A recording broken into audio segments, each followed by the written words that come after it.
وبركاته. الحمد لله كفى وسلام على الحمد لله رب العالمين والصلاة والسلام على نبي سيد المرسلين وعلى آله وصحبه أجمعين. May praise be to Allah, the creator of thoughts, and peace and blessings be upon his prophet Muhammad sallallahu alaihi wasallam, the head of all messengers, upon his family and all his companions.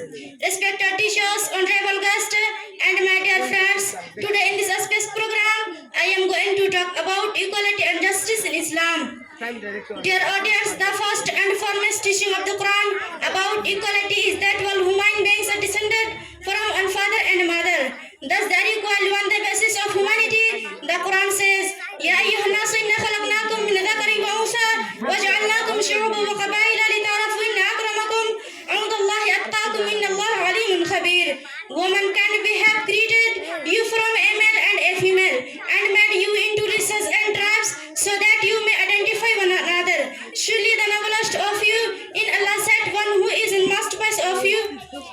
The Quran very explicitly declared that the differences and discriminations of various tribes. The Quran very explicitly declared different. This was the first example of its stand in human history that the Quran eradicated racial prejudice so vehemently and emphatically. It asserted Muslims to consider the people of the earth their brother and a human like themselves. The Quran uprooted asked Muslims to hatred and asked Muslims to consider to treat each other with good conduct. It is the fundamental principle.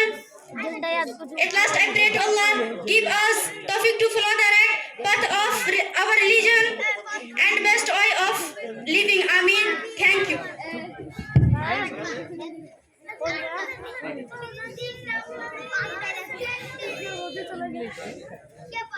Ada tak lah village.